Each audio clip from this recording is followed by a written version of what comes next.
Set now to kick this one away, and off it goes. This is fielded a couple yards deep. And he's able to get it across the 20, but not by much, as he's marked down at the 21-yard line.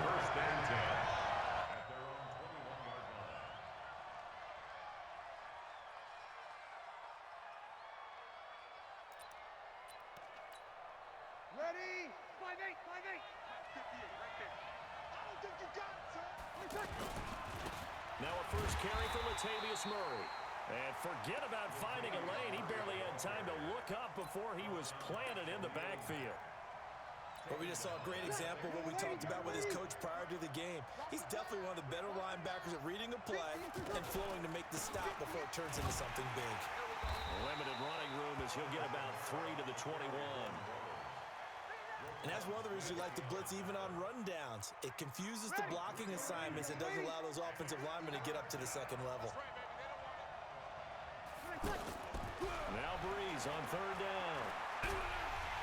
In trouble here, and down he goes. Back at the 8-yard line. Khalil Mack drops him for a loss of 12, and it also brings up fourth down. Here's Thomas Morstead now, as his first punt will come from inside his own end zone. On the return is Cohen.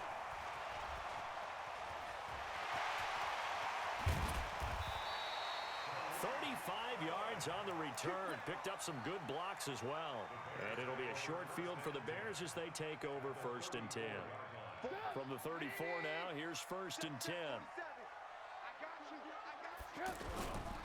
The former Gamecock here. This is Mike Davis. And brought down, but not before they're inside the 25. A Chicago first down there on a gain of 11. And that's a run that'll energize an offensive line. They'll take that one all day long. Fundamental breakdown by the defense. You've got to be able to make plays on the edge. Now a fake on the give here as they try the run-pass option. Caught out left side by Robinson. It's a really nice 15-yard pickup, and now it's 1st and goal.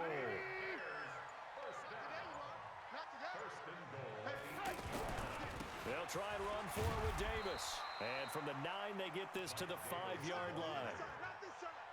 So that run gets them about halfway home. Yeah, it's now 2nd and goal. The end zone beckons. It looms. They can do whatever they want. Full playbook. Run it again, or they can go play action and try and put it in that way. In the backfield, standing alone here on 2nd and goal is Davis. He's going to get it running right. And he'll get into the end zone. Touchdown, Chicago. 5 yards on the touchdown run. And the Bears have taken the early lead. An ideal start for them, really. You force the punt, and then you go down and score. And you've got to see a fist pump on the sideline from the head coach, don't you? Because he's turned into his bench, and he's telling his team, this is how we prepare. Force the punt, go downfield and score. I told you guys, it's just like a boxer in the gym preparing for the fight. Now we get to turn it all loose. This is fielded at the goal line. And he'll take this across the 25, couple extra yards, up to the 27-yard line. Out onto the field comes New Orleans. And on the first drive, 3 and out. And I know that these are professional athletes, but I would imagine sometimes you get the nerves at the beginning of a game still, don't you? Those don't ever go away. And typically what I've heard from guys and what I remember from playing, if you don't have nerves at the start of a game, it's not going to be a great day for you. You're not really ready to play. So finding a way to harness those nerves and not let them affect you in a negative. Pressure, and he's taken down. A Bear sack. Khalil Mack able to get in there for his 2nd sack of the afternoon. Now, we talk about players blitzing all the time. I often laugh and sometimes call it just straight-ahead pursuit.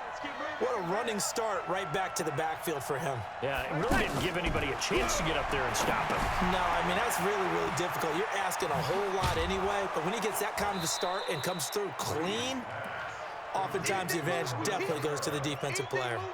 It'll be a pickup of 8 on the screen, and it sets up a 3rd down. After 1, 7-0 on EA Sports. Ready for the 2nd quarter, and it's our visitors with the football as they face a difficult 3rd and 12 coming up.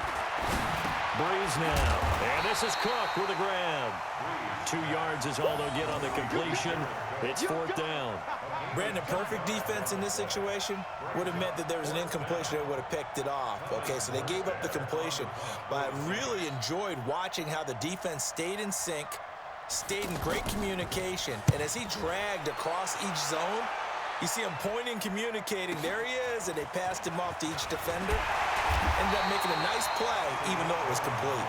That'll wind up being a 50-yard punt, though they do get 10 back on the return. And the Bears take over.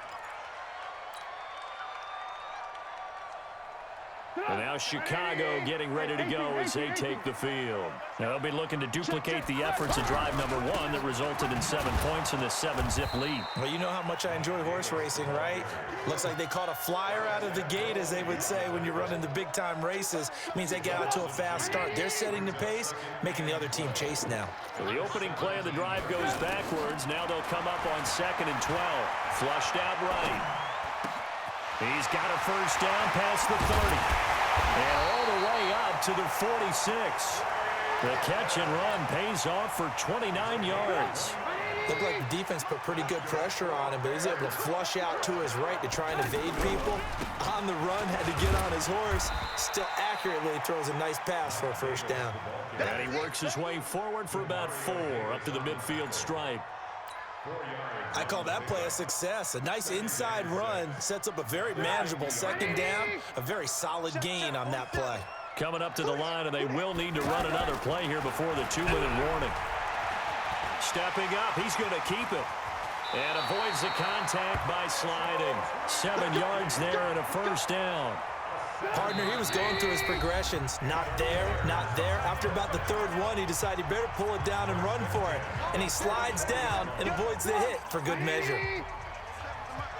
Fans, a reminder, I have a note card here that says ad-lib halftime preview. So I guess let's do just that as we'll hand things over to Jonathan Coachman in Orlando when this one reaches halftime. Did I do okay? You did great. Not a bad job. Hey. But, you know, writing down your ad-libs. If you print it, I'm going to read it. I'm Brandon Gaudin. Line of scrimmage, the 31 now on 1st and 10. Now contact up front as penalty markers come in. Who is this against? A free 5 yards as the defense jumps. I know it's an anticipation game for them, but it's also a reaction game, and they reacted poorly on that one. Now a chance to make that encroachment penalty really hurt. 1st and 5. After the penalty, it's Davis. Oh, he breaks a tackle, and he's got an alley. And he is in. Touchdown, Chicago. Mike Davis with his 2nd touchdown here in this first half. And the Bears will add on to their lead. Pinheiro now to add the extra point. And it's good to make it 14-0.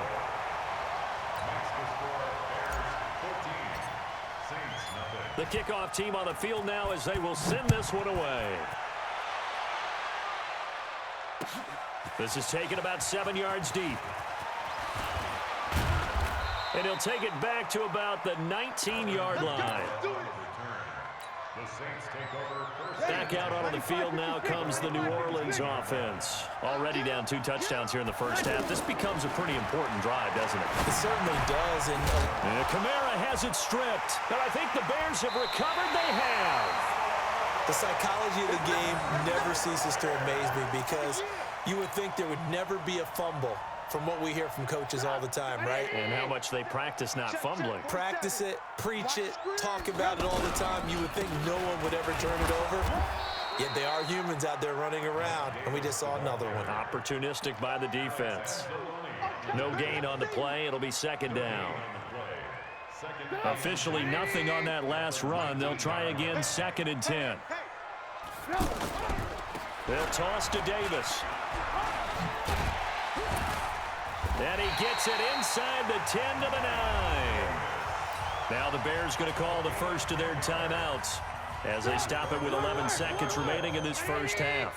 Here's 1st and goal, and gosh, points here, a chance maybe to put this thing away before halftime. Now a throw to the end zone on first down, but it winds up incomplete. He was trying to find Anthony Miller there, but it'll be second and goal. Another shot from the 9 on second and goal. You got nothing. Watch your ship.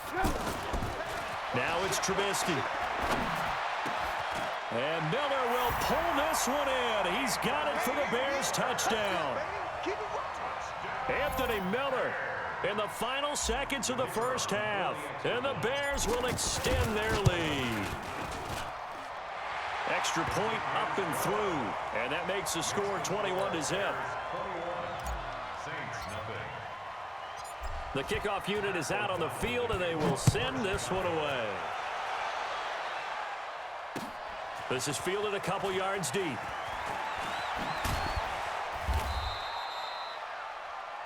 So we've an abbreviated halftime show as we get rolling to quarter 3.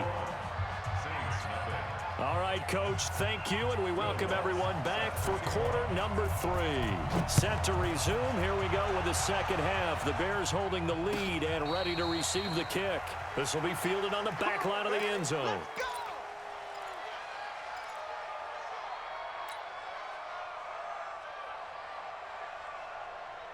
Trubisky brings the Bears up 1st and 10 at their 25-yard line. They'll start the third quarter with a run by Cohen. He'll have a first down past the 40. 31 yards there and a first down. Well, partner, I have to say they called him in the right defense there. Nickel set, 5th defensive back on the field, and they love to run against that because now you typically get a bigger blocker on a smaller defender. Yeah, because those DBs like you, they want the interception. They're not as worried about the running play, right? Not at all. And I still remember being in school, and one of my offensive line teammates used to say, boy, I'd love to come downfield and hit you little people. Good run there. So after the incompletion on first, now 2nd and 10. Throwing here, Trubisky. Eluding the pressure right. He's going to let this go deep, back over the middle. And this is going to wind up incomplete. The coverage there too strong on the deep ball, and now they face a 3rd down. And now offensively it's 3rd and 10, and I'm just thinking to myself, actors always say, what's my motivation before a big scene? Right now the play caller's thinking, what have I done before that's worked well that I can go to right now? Yeah, because